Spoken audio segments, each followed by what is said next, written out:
Hey guys, welcome back to Lessons with Parker and Soyre. I'm Parker. I'm Sawyer. And today we're going to be going over our empathy unit in lesson 2, which is communicating feelings and giving support.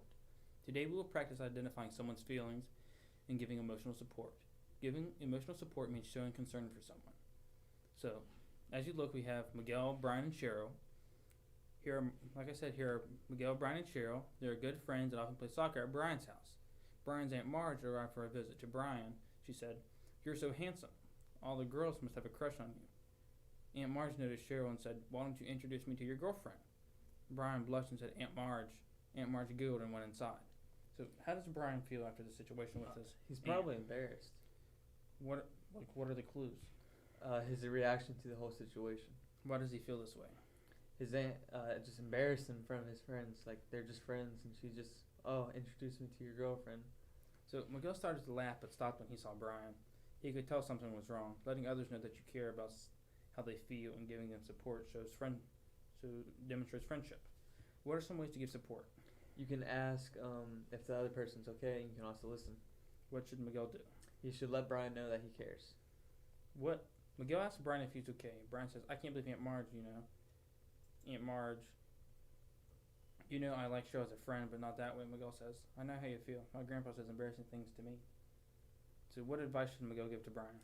He could say, just forget about it, or he could be like, hey, maybe you should talk to your mom about the situation. If you're not sure how to support someone, suggest that he or she asks a trusted adult for help.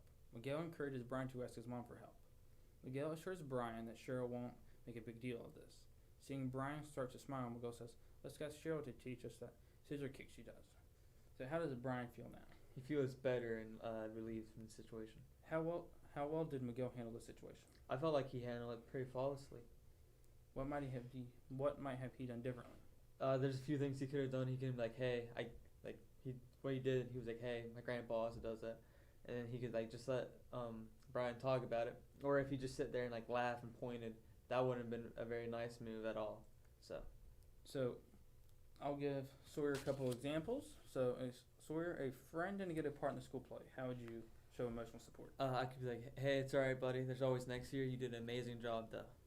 Okay, your sister's artwork won a contest. Woo! You won that contest. Yeah, get excited for her. A classmate is upset because people are spreading rumors about them.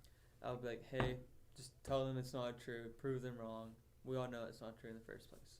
So a fellow band member finally plays a tune perfectly after 5 tries. Once again, I'll be excited. I'll probably give it a little woo and then be like, yeah, good job. So today we discussed how to communicate feelings and showing emotional support. By showing emotional support, we show and let that person know that we care. This has been our second step lesson, communicating feelings and giving support.